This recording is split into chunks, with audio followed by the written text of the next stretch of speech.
Set going. There you go. Hello, and welcome to another virtual author event at the Poison Pen Bookstore. I'm John Charles, and today the Poison Pen is honored to have with us New York Times bestselling and award-winning author David Bell, whose latest book is Try Not to Breathe. The Poison Pen does have a small number of signed copies of David's new book, and we would be happy to hold one for you or put one in the mail while copies last. Just give us a call or go online to the Poison Pen, and we'll be able to hook you up with this terrific summer read. Now I would like to welcome author David Bell. Hey, thanks for having me, John. I appreciate it. And it's always good to visit Poison Pen, even virtually. So it's nice to chat. We're delighted to have you with us. I'm always fascinated by authors because I don't think they are born like Athena from the head of Zeus. They kind of have a path of progression to where they get their books published. So what can you tell us about David before you became an author? If I understand correctly, you were born in Cincinnati on the west side, and apparently that's important in Ohio.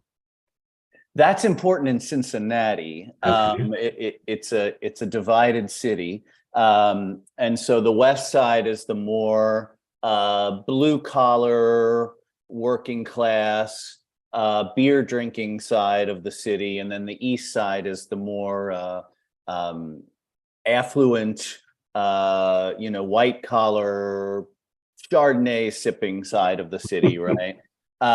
So I'm from the west side, and so that does matter if you're from Cincinnati. That's one of the in Cincinnati they want to know if you're from the east side or the west side, and then it's also it's a very Catholic city, so people want to know where you went to grade school or high school, and then they make assumptions about you based on the grade school or the high school you went to. It says a lot because it tells them what part of town, and all that. So that happens there. So you came from humble roots in Cincinnati. Did you always want to be a writer, or is that something that came later in life? It's interesting. I think I always did. I was lucky that my parents liked to read a lot. So I grew up in a house with parents who read. My dad especially read a lot of fiction, and he read spy novels and mysteries and westerns and things like that. So it was not unusual to see a lot of books in the house. It was not unusual for my parents to take me to the bookstore or the library. So I just thought reading was a normal thing. I know that as I got older, sometimes you would go to somebody's house and they wouldn't have any books, or they wouldn't read. They would say, well, I don't read, I don't whatever. And I always thought that was so strange, just because in my house, everybody read and there were books and we went to the library and all that. So that was formative for me. At some point, I kind of I made the transition from thinking that everybody who wrote a book was dead or living in Europe or something like that, which is what I thought when I was young. And at some point I figured out that there were writers who were just kind of regular people who were alive, and weren't all living in Europe and running with the bulls and things like that. They were just like leading fairly normal lives, and taking their kids to soccer games and cutting the grass and all that stuff. And so maybe that helped me figure out that this could be within my grasp. And I wasn't good at anything else. I don't have any other skills that could get me anywhere in life. So I kind of had to go in that direction because that was the only thing I was really interested in doing, and maybe the only thing I was good at doing. Your initial path to publication started with a short story. Is that true? Yeah, like everybody, I wrote short stories first because that felt more manageable. The idea of, I tried to write novels, and I would write the same, 20 pages over and over and over again because I didn't know what I was doing. But I did write short stories, and what happened is eventually I submitted a short story to a magazine called The Edge Tales of Suspense, which unfortunately no longer exists, but it was published there. And the editor of that magazine, who's also an excellent writer named Greg Gaffune, when he stopped publishing his magazine, he went to work for a small press publisher called Delirium Books, which is also no longer in existence. I don't think it's because they published me that these places went out of business, but I don't know. But Greg went to work there as an editor, he was looking for people to bring in, and I had stayed in touch with him. And so he asked me, had I ever thought of turning that short story into a full-length novel? And I lied and said, yes, of course, I've thought that many times. So that short story led directly to my first novel being published with a small press publisher about 15 years ago. And that was Cemetery Girl? Right. No, that was called The Condemned. It's out of print right now. Oh, The first two books I published were with this small publisher okay. that doesn't exist. So the books are not in print anymore. And so then what happened is when I published The Condemned with this small press, Delirium Books, I asked writers who I knew or who had any contact with to give me blurbs for the book. Mhm. And Ed Gorman, the late, great mystery writer, mystery, Western, horror, wrote everything, generously gave me a blurb for that book. And then about a year later, he had been talking to an editor at St. Martin's and put me in touch with this editor. And I pitched the idea for Cemetery Girl to this editor.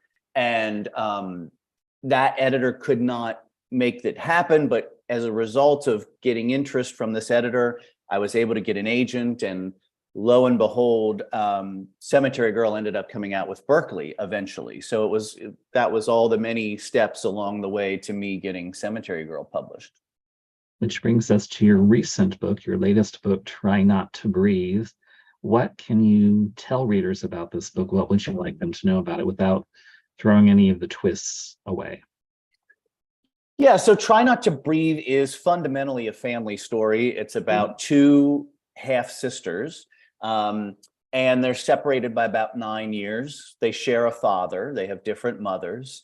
And these two half-sisters, Avery and Anna, really do not get along very well when the book starts. They've become estranged, and both of them feel overshadowed and burdened in some way by their father, whose name is Russell Rogers. And he's a retired, he was a police officer, a decorated police officer in the Kentucky State Police.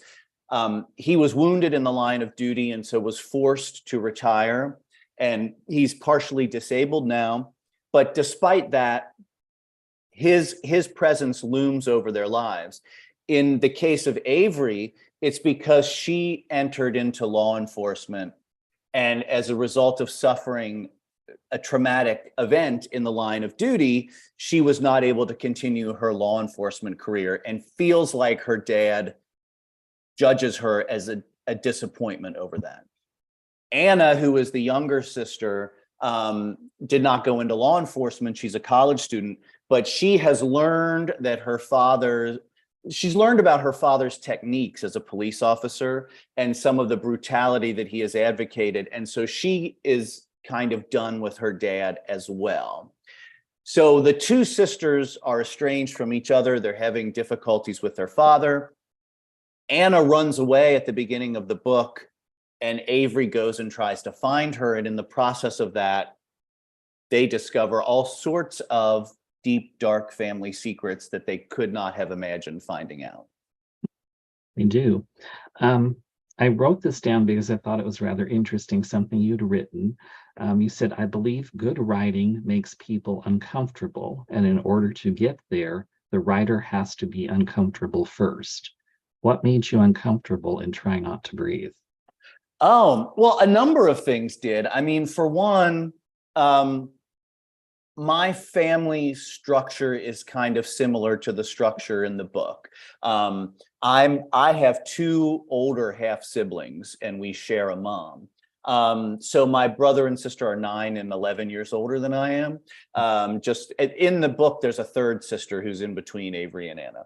So even though my family is not as complicated or dramatic as the family in the book, I promise you that. But I understand some of the complications that can come from blended families and sharing one parent and not the other parent, and in my case, feeling like I'm half a generation off from my older siblings, because like when I started kindergarten, they were in high school, and like when I started high school, they were married and having kids, and so it's an odd dynamic to feel like you're not quite in the same place with your siblings in life in that way. So it was tapping into some of those feelings that I had from my family. And it was an understanding of the way that, again, my dad was not a police officer and was nothing like the character of the father in the book. But I think and my dad has been dead for like 12 years now. But I think as we get older, we kind of try to reckon with the ways we've tried to please our parents, the ways we've tried to be different than our parents, and the way that the influence of our parents' lives continues on even when we're not living near them or not living in the house with them, and they don't really have that much control over our lives. They still cast a shadow over our lives in some way. And so that's what's going on with Avery and Anna in this book, is that this figure of their father, the breakup of his first marriage, the way his second marriage started, these things are casting a shadow over these women. Whether they want to distance themselves from their dad or not, they can't. And so those were some of the things that factored into that came from my life that factored into the book. I think that kind of also is a nice segue to something else you had written about the writing process. You said for when an author is writing a book, they don't have to actually have experienced the events in the book, but the emotions have to be real. So you didn't necessarily have to be involved in this Kentucky policing family or the events that unfold in the book, but you have to be able to convey those emotions. I think it's first of all, it's families are universal. So we all come from a family, even if we're not in contact with our family. We have a family. We have different families when you get married. If you get married or you're in a relationship, you get another family with all their stuff going on. You can have families at work and your friends and all that. So there's always a family dynamic going on in your lives. And it's complicated. Even the nicest, happiest, most wonderful, loving families are complicated. And so those emotions that I have felt about my family and the complications I've experienced in my family, which are not that, I don't think, that offbeat from what other people have experienced, I did put into the book in some way, shape, or form. It might be exaggerated in the case of some of the things that they find out about their dad. But I do think that's a universal thing that everybody can tap into and relate to in some way. Was one of the other uncomfortable things that you had to struggle or address as an author in this particular book, the whole idea of policing in the US and how that can be controversial, I guess is the word you'd use? Yeah, I mean, it's interesting to think about because it was not necessarily something I set out to do consciously, but clearly, especially since 2020, the notion of policing has been in our collective heads, right? And then in Kentucky, we had the Breonna Taylor case up in Louisville, which is 100 miles north of here, where she was killed when they were executing a no-knock warrant. And so that was just in the air. And if I was going to write about this family that had members of law enforcement in the family, that seemed like a natural avenue to go down. And the conflicted feelings that being the child of a police officer could create for Anna, the conflicted feelings that Avery would have as a former police officer. So that kind of stuff, I think, was just in the air. It was something that we've all been thinking about and addressing. And maybe in Kentucky, we've thought about it a little more because of the Breonna Taylor case up in Louisville, that it was even more apparent to us. But I think probably everybody in America has been thinking about it a lot. Mhm. I know sometimes as readers, we think that when an author writes a novel, all they have to do is make things up. But there is some amount of research involved, even in writing a novel. And I was interested, you drop little things into the story, like there's this particular scene where a police officer references an unofficial channel that they use to communicate between different officers, things like that. How do you get, are those things that you actually made up, or do you actually talk to police officers? Do you read books? How do you get that information to weave into the story? And what kinds of sources did you use for Try Not to Breathe? It's a combination of things. I'm fortunate that my next door neighbor is a retired police officer. I was disappointed when he retired as a police officer because I thought he should have kept working. But he went to work in private security, so he still has interesting stories to tell from that. So I have a great resource right there that I can ask him questions about. Just things that happen in Kentucky and how if someone is trying to investigate this, how would they do this and where would they go and blah blah blah. There's a lot of information out there, obviously, on the internet and books and articles. You can always find that kind of information. I mean, I don't necessarily set out. I'm not trying to write a police procedural, so I'm not trying to set out to give someone a blow-by-blow realistic portrait of what it's like to be a police officer. That's not the kind of story I'm telling. But in the course of developing the story with police officers in it, then questions come up. And I don't think that it is fiction. So I don't think that everything has to be absolutely true. Things can be bent in service of the story, but I don't want to just completely misrepresent, or I want to try to understand the framework, the basis for what I'm doing, right? And only bend something, if I absolutely have to. So I did talk to my neighbor about that. There's another detail that's in the book. This is not spoiling anything, but I have a friend whose father was a homicide detective in a big Midwestern city. And just very casually, my friend told me once that when he was a kid, his dad kept a book of mugshots by the front door of the house.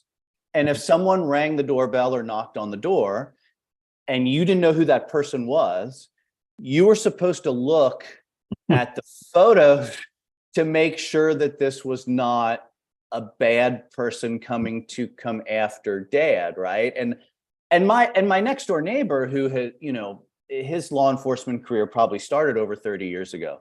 He has said before that enough time has passed that there are people he's put away who are getting out of prison now. And so he always wonders, is someone gonna show up and try to find him because he put them away years ago? So those were some of the details that I had just acquired, not specifically for this book, but that I had just heard over the years, filed away somewhere, and then lo and behold, they worked perfectly for Try Not to Breathe. I'm just trying to imagine that poor kid having to flip through a book and try to match the faces at the door with somebody in a... Well, think of the pressure of I don't know how many photos were in the book, but someone's ringing the doorbell and I mean, I guess this was back in the day. Nowadays people don't necessarily just show up at your door because they text you, right? But there was a time when we were kids that people couldn't do that. They might just pop by. And so you'd have to see if they were a wanted criminal, I guess. That's true. Let's broaden the scope a bit. I know writers don't like to have themselves put in a box, but readers and publishers and librarians and people that work with books like to categorize books. How would you describe overall your books? Are they psychological suspense? Are they thrillers? Are they dark suspense? Are they family dramas? What box would you put them in if you had to? I mean, I think of them as suspense. Okay. I didn't know when I sold Cemetery Girl to Berkley, I was told that I had written domestic suspense. Mhm, And I didn't know that was a thing mhm. until my editor at Berkeley, my first editor at Berkeley, told me that that was the book I had written. I thought I was just writing a thriller or a mystery, and just I didn't think too much about the specific subcategory that it was going into. But then I was told that I was writing domestic suspense, I suppose because most of the books I've published have been about families, towns, communities. Even though Try Not to Breathe, Avery is a former police officer. The book is not so much about her law enforcement career. That's a little in the background as opposed to her family life and her relationships with her siblings and her dad and all that. So I guess that's what makes it domestic suspense, and that is the subcategory that I've been in. As a reader, I don't necessarily think of those things. I guess I tend to think more broadly, like thriller, mystery, suspense, whatever. But that's what I have been told I write. What do you think are the key ingredients that any good suspense novel or thriller must have to succeed? I mean, it seems kind of obvious, but I think that without interesting characters, you can't necessarily feel as fulfilled by a suspense novel or a thriller. Now, I have read some really captivating thrillers that don't have great characters, Mhm, but the story is so compelling and the mhm, plot is so masterfully done that I will race through the pages and mhm, and enjoy reading it. mhm, So I can read a book like that doesn't necessarily have characters who are as like full-blooded, three-dimensional as I might want them to be. I think it's when someone has really three-dimensional flesh and blood characters combined with that great plot that the book goes to the next level. So to me, that's kind of as I've read more and more and I've gotten older, that starts to be the differentiation point for me to what makes a book really outstanding and what is just very good. So when I read about those characters and I really feel a connection to the characters and I really feel something for what they're going through, it doesn't have to be pleasant emotions that I feel, but that I just understand or feel that connection to what the character is going through. To me, that's when a book goes to the next level. And maybe that doesn't even just apply to a thriller or a suspense novel. It would apply to any kind of book I read. If I find myself connecting with a character, or just even if it's just one point or one moment in the story where I feel like I'm getting an insight into a character, to me that takes the book up another level beyond just it's compelling, I can't put it down, et cetera, et cetera. So that's what I think of as a reader. I hope it happens from when people read my books, but to me that is maybe the key differentiator between like something that's really good and entertaining and something that is really outstanding that I'm going to remember a month or 6 months later.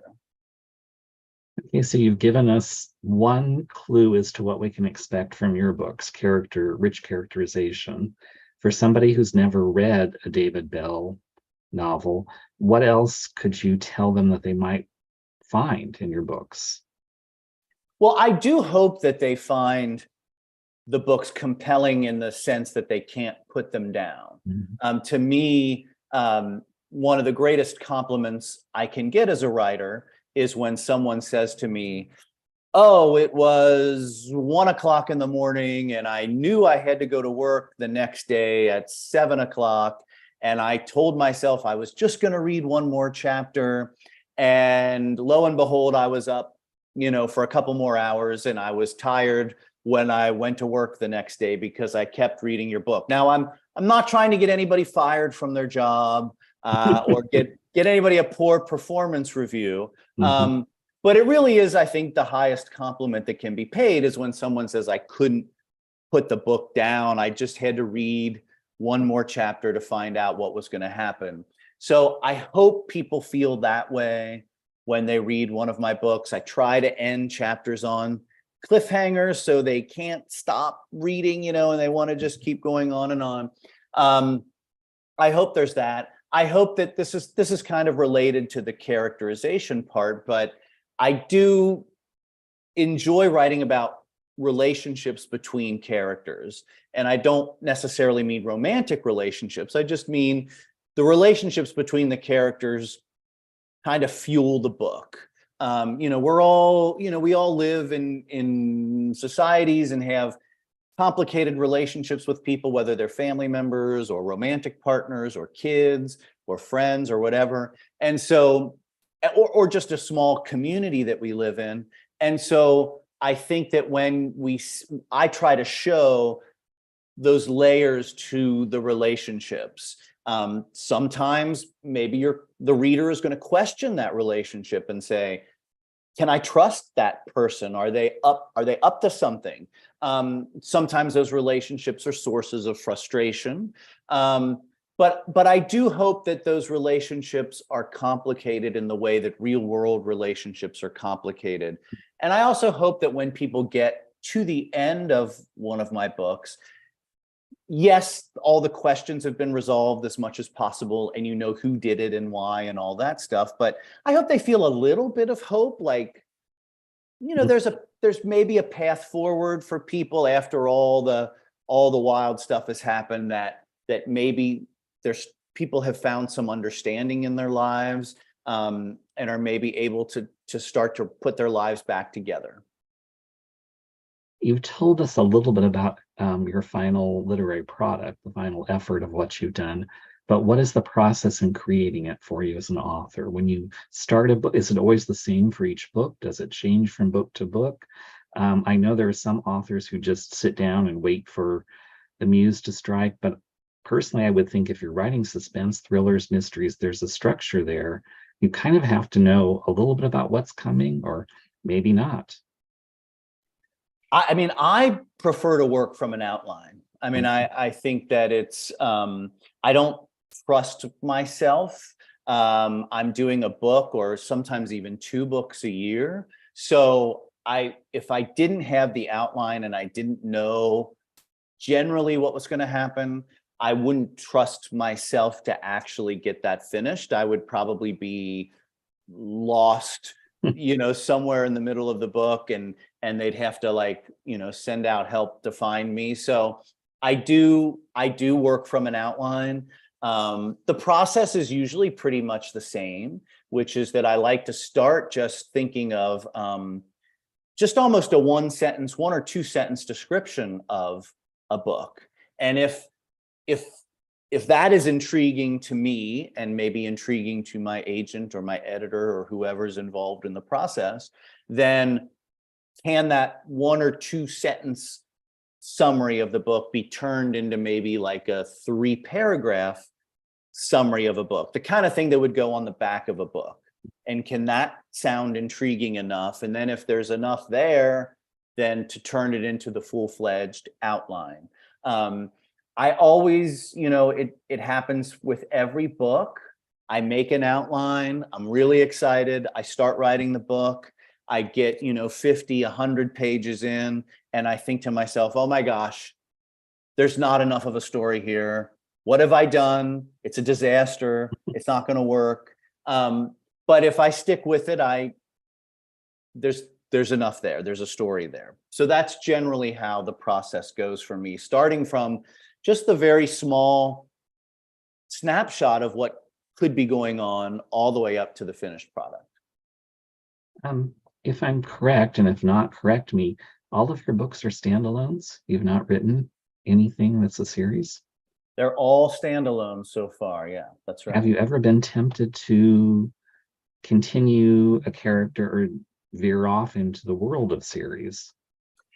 It's, it's really tricky because so I've never written a series, so I don't know what that's like. I think that it's two sides of the coin, right? With a standalone, you can always start fresh. You're not bound by anything that has happened in the past. You're not bound by the history of a character or a location or anything like that. You can just say, I'm starting, I shook the Etch-a-Sketch and it's all new, right? So there's a freedom in that. That's what I see as the person writing standalones. I imagine the person who writes the series, at least they know who the character is going to be. They kind of know some of that stuff when they start. But I imagine they also might start to feel inhibited, right? That they have to stick to whatever happened in the past. Now, like someone like Lee Child, who has, Jack Reacher, who's like kind of doesn't have much of a past and he's traveling around the country, and you can just pick up a Reacher book and it's like, oh, today he's in Wyoming and tomorrow he's in this place. Maybe that creates some of the same feeling of liberation where you have the character, but that character is going wherever they want to go and starting over wherever they want to go. And of course, a lot of series books, they will go back.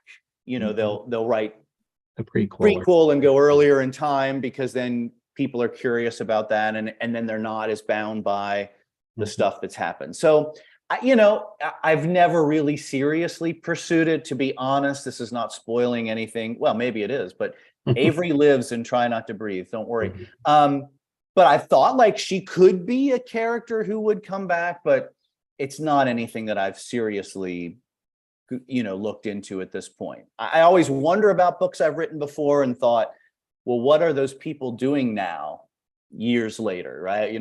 How have their lives gone on since the book closed on them, but not enough to actually go back and do anything about it. While you have not written any books that are series, you did do something a little bit different. I think it was last year when you wrote your first young adult novel, She's Gone. What prompted you to decide I want to write for teens and people who read YA fiction? Yeah, so I wanted to write more. Okay. The idea and some of my books have had young adult point of view characters, not necessarily a main character, but I've had like The Hiding Place and Since She Went Away, and I'm sure there are others that I'm forgetting, have had young adult point of view characters. And in Try Not to Breathe, Anna is 21 years old. She's a college student, so not technically a young adult, but in that range. So I've always been interested in writing from the point of view of young people. With She's Gone, I had come up with an idea, or I was developing an idea for what I thought was going to be an adult book. And it was going to have two timelines where the main character was about 30. And so some of the stuff happened in the present when he was an adult, and then some stuff happened when he was a teenager and back in high school. And it was going to relate to the disappearance of his girlfriend in high school. And 12 years later, this mystery was unsolved and he'd come back to his hometown. What I realized as I was thinking about that idea and making an outline for that idea was all the interesting stuff was happening in the young adult time period, and the stuff in the present when he was an adult, there just wasn't as much story there. And I thought, well, if I was ever going to try to do something different, maybe this is the idea, because I had that idea spelled out. I just had to shift a few of the events from the present to the past. When I started writing it, I had no idea if I could do it. I mean, honestly, I thought when I started writing the book, I thought, I'm going to do this for a few weeks and I'm going to get distracted by other things, or it's not going to take off. And it's just, it'll just be like a thing that just I tried to do, but didn't really happen. But as soon as I started writing the book, I felt very comfortable writing in that voice. I felt very comfortable with that character's voice. I did really like the plot that I'd created in this outline. And so I did just stick with it. And again, I didn't know what was going to happen with it going forward. But it paid off more, greater than I could have imagined. And so then I've written a second young adult book, which is I'm not sure when it's going to come out. I've just turned it in to my editor. But it's just been a different experience writing from the point of view exclusively of a young person, trying to tap into that mindset, trying to draw on feelings that have long been dormant for me because I'm somewhat far removed from being a teenager. But it's been a lot of fun to do that. In addition to writing yourself, you teach writing. You have a doctorate, I believe, in the subject, and you're involved in the master's program at the University of Kentucky. Is that correct? At Western Kentucky University.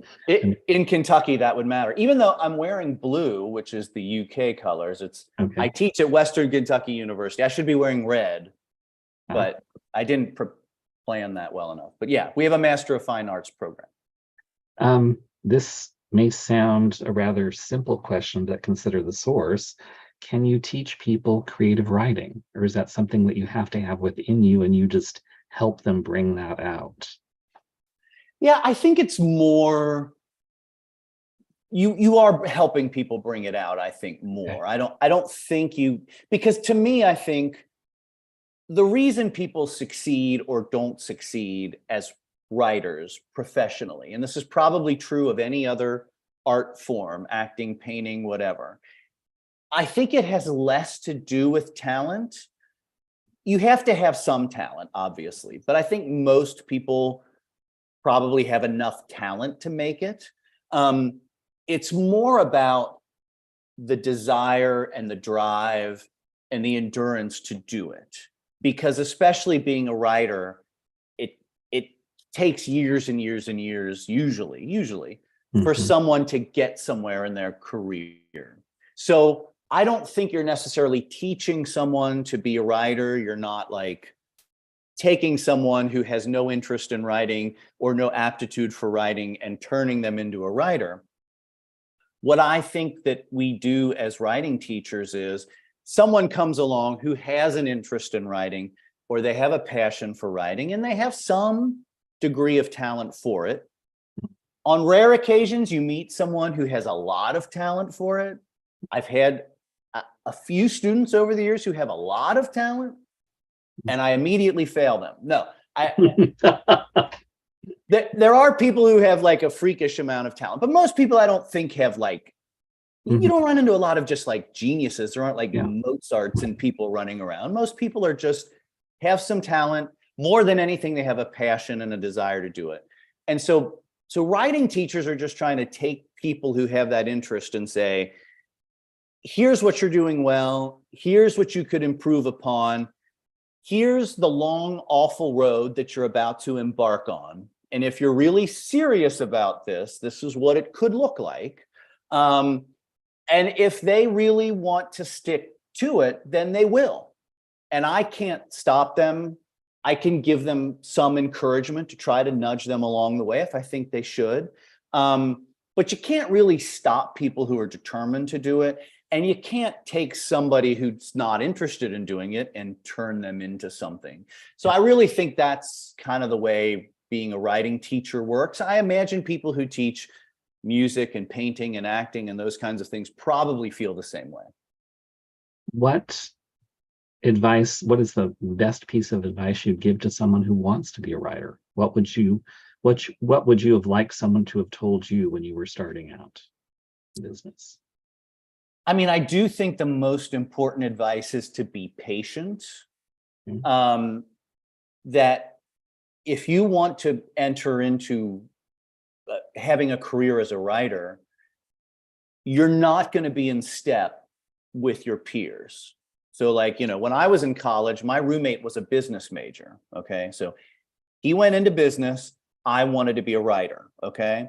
So, and I went to Indiana University, which has one of the best business schools in the country. They also have one of the best English departments in the country. So like before we graduated, he had an actual adult job in business and could afford to like buy a house and a car and on and on. I didn't have those things for years because I had chosen to try to become a writer. And so I think the hard thing for people is to understand that you're operating on a different time scale than your peers who want to be like business people or teachers or doctors or whatever are operating on. And other people in the world who don't understand what you're doing are going to be kind of puzzled by the idea that you are saying you want to be a writer or you are a writer, and yet there's no actual tangible proof of the fact that you're a writer, perhaps for many, many, many years. Like most writers I know, most of the people who are my peers in the writing business didn't publish books until they were in their 30s or maybe their 40s or maybe their 50s. It can take a long time. That's a long time for you to go home at Thanksgiving and have Aunt Sally say, "So what are you doing with your life?" And you say, "Well, I'm a writer." And then naturally the question is, "Well, what have you published? What are you doing?" To me, that's the thing. If you can endure that, if you can endure the questions at Thanksgiving, while all the other people who you went to school with are getting their managerial jobs and pumping money into their 401ks and buying houses, and you're still like living in a little apartment that's, $500 a month with no air conditioning, then you have a chance to make it. That's great. Great advice. Let's switch gears a little bit. We've talked about David Bell as a writer. Now let's talk about David Bell as a reader. We won't go all the way back to Mike Mulligan and his steam shovel. I love that book. I kind of heard you add. You've done your research. Oh, okay. Yeah. What kind of a reader were you? Did you read suspense, mystery, crime fiction throughout your life, or is this just something you like to write but you don't read? What books kind of inspire you as a reader? I didn't, when I was a kid, and maybe even in high school, I mean, obviously, and I studied English in college. So in that environment, the school environment, we're kind of fed a diet of the classics, right? And we're kind of told that stuff that's like popular. So like when I was in high school was when Stephen King, obviously he's still hugely popular, but it felt like he was massively popular, right? When I was in high school. And so we were always kind of told, that Stephen King kind of stuff, that popular stuff is, you should be reading this. So there was a steady diet of that when I was growing up. But I still was fascinated by, like, some of the books I read when I was really young. Like I read a version of King Arthur and his Knights when I was in grade school, which I loved, and I remember reading The Hobbit when I was very young and just loving that. And I don't write fantasy, but just that kind of story, just the great storytelling and just being carried away by your imagination to a different time and place. It just was mind-blowing for me. I was, as a young person, always fascinated by crime stories and like weird mystery stories. I would see them on the news. I remember having a book of a Ripley's Believe It or Not book that was just a compendium of all these offbeat stories, and being fascinated by that kind of thing, even though a lot of that stuff terrified me. Or when I would hear on the news about I grew up in Cincinnati, so it was a pretty big city. So there was crime, there were murders and there were car accidents. And I would hear about that on the news, and I was fascinated by it, but it terrified me, and I would think if there was a murder loose in the city or something, I would think as soon as I go to sleep tonight, that murderer is going to be crawling in the window. So I always had a fascination with those stories. It was really only a little later in life, when I got a little older and had a little more time to read on my own and wasn't being fed that diet of stuff at school, that I really started to dive into a lot of mystery stories. And early on, it was like Elmore Leonard was one of the first people I read who just blew me away with, again, because so often I had heard those stories dismissed as being garbage or less than. And here's Elmore Leonard, who was writing, we were talking earlier about characters and language and all this stuff. And it was like, this guy's doing all the stuff that the literature is supposed to be doing. And by the way, it's entertaining because it's about, people scheming to steal money and do this and that, right? So Elmore Leonard was one of the first ones who really blew my mind in that way. And Robert B. Parker was another one who, again, there's a guy with a PhD, an English professor, where, again, I read those stories and they were so concise, so smart, so concise. The early Spencer books are just like textbooks for how to write a mystery and how to talk about important stuff, even as you're entertaining the reader and you're not able to stop reading, you're not able to put the page, to put the book down. So those were some of the early ones that got me thinking there's more to this than what maybe I was told by my English teachers, right? That there's stuff going on there that really could be intriguing. That's fascinating. I have a rather offbeat question. You've won a number of awards for your writing, but one of them was the Prix Polar International de Cognac. I can't pronounce it, but you know what I'm saying, for best crime novel. Was this given out by a French liquor company? Did you get cognac as a prize? What exactly was that? Well, here's how glamorous this was. If you live in this part of the country, meaning in the South, you know that there is a chain of restaurants called Zaxby's, and Zaxby's specializes in chicken. Notably, a lot of it's fried, right? And so I had done an event somewhere. I don't remember what I had done, and my wife and I had just come back to town, and we were hungry, and there was Zaxby's right there by the interstate. So we were eating in Zaxby's, and I got this email saying that I had won the Prix Polar International de Cognac, which, first of all, I didn't even know I was nominated for. But it was given to Cemetery Girl for being the best book written by a non-French speaker. So yes, the award was given in the town of Cognac.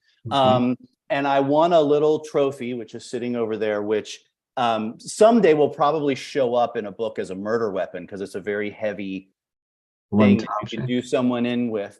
And I was supposed to get a bottle of cognac, but they couldn't figure out how to ship it internationally. So they still owe me a bottle of cognac. And if I ever go over there, I'm going to insist that I be given that. Before we run out of time, we do have some questions from your devoted readers. So let me give you a few of those.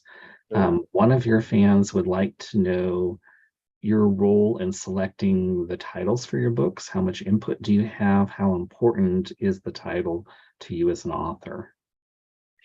Yeah, so I think the title is really important because along with the cover, that's one of the first interactions a reader's going to have with the book.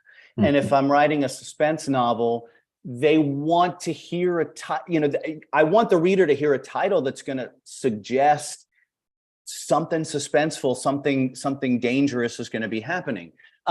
So I do think the title is really important. I think the title can go a long way to convey a sense of what the book is about, what the concept of the book is, and all that. Having said that, I've gotten slightly better at picking titles over the years, but not much better. And a lot of times titles get rejected. I know that that's what always happens is we'll do all this work on the book. I write the book, there are revisions and back and forth with my editor, and we finally get to the end of the whole process. And I want to let out this sigh of relief and say, the work is done on the book.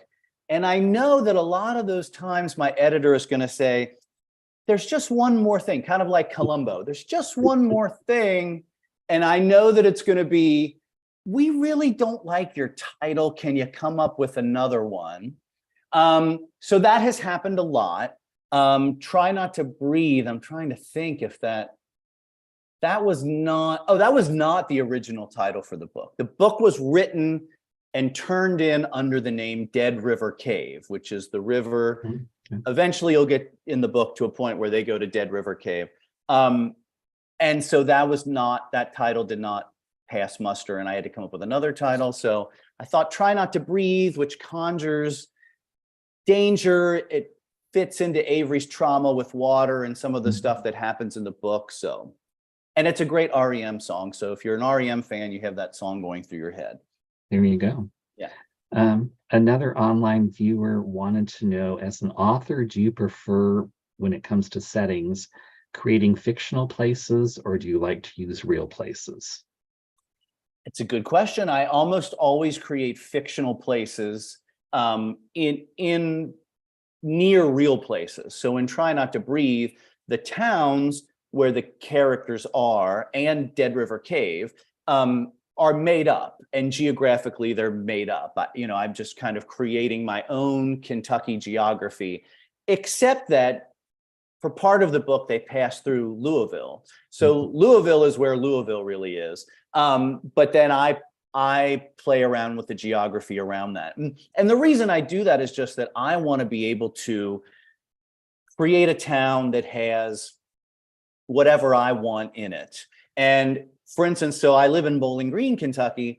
I've lived here for 15 years. I know a lot of people here. If I wrote a book set in Bowling Green and I said that, the courthouse was on, 5th and Main instead of whatever, that's all I'd hear about from people. So rather than answer all those questions about, do you know that the courthouse really isn't on 5th and Main?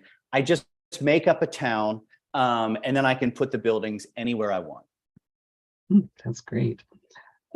Another viewer would like to know, since you teach literature and writing, what do you think is the most overrated classic novel that no one should ever be forced to read? Wow. So that's a big question. Yeah. I would have to pick someone who's dead so that they don't, because what if I wanted a blurb from that person? And then I'm trying to think if there's a book that I was forced to read in life that I didn't really get that much. Well, it's interesting that this came up. I just reread Lord of the Flies, which is great. And that held up. I hadn't read that since I was in high school. So I'm not trashing William Golding, who is also dead and cannot do anything to me. But I thought of the class I took in high school, which was called Youth and Literature. And we read a number of books. And there were some in there that I did not like as a young person. I'll go out on a limb and I'll say it. Like A Separate Peace didn't do much for me when I was 17 or 18. I don't know what it would be like to go back and reread some of them. I have reread like Lord of the Flies, which I had not read since then. And I loved then and I loved it now. I don't know what it would be like to go back and reread some of those. So Separate Peace, I didn't like even as a young person. Catcher in the Rye, for instance, I loved as a young person. If I went back and reread that as an adult, I don't know how I would respond to Holden Caulfield. But when I was about the same age as he was, I got it, right? As an adult, I might say like, oh, get over yourself, kid. But, I don't know. As an adjacent question to that, is there one classic novel that you think everyone should read? Is there one, your favorite classic novel? Yeah, that's kind of a loaded big question there too. Yeah, I've always enjoyed again, these are books I haven't read in a long time. Well, okay, I'll make a plug for a book. I'll make a plug for a book that I sometimes teach. I'll make a plug for a few books that are classics. sure. I teach sometimes Shane by Jack Schaefer that was made into the movie Shane, Yeah. and I never fail to reread that book and be completely captivated and caught up in the emotion of the story. And I don't know if people read that book that much anymore or see the movie anymore, but that's one that even when I reread it and have read it many times, it doesn't fail to get me caught up. It's so, I mean, it's borderline cheesy because it's such a clear, like good, evil kind of thing going on. But I really do find myself captured by that book every time I reread it or teach it. So there's a good one right there. He's dead too, so he can't get any royalties if you go out and buy Shane. No. But there you go. It's a very interesting choice. I had to read it in high school too, eons ago, and I always wondered why the instructor made us read it, but now you're kind of giving me some insight into why he chose that. Okay, yeah. We're almost out of time, but before we have to let you go, can you once again tell us a little bit about your new book, Try Not to Breathe? Yeah, so Try Not to Breathe just came out on Tuesday. And it is really fundamentally a family story about two half sisters. One of the half sisters runs away and leaves her life. The other older half sister feels compelled to go and find her, against her better judgment. And in the course of those two sisters going on this journey across the state of Kentucky, looking for each other, they learn a lot of deep, dark secrets about their family, a lot about their father and his law enforcement career. And it really is a story about them learning how much they really do care for each other, how far they really are willing to go for each other. And it's also a bit of a redemption story for Avery, who's the older sister, because she has lived under this cloud of having post-traumatic stress disorder from something that happened to her in the line of duty when she was a police officer.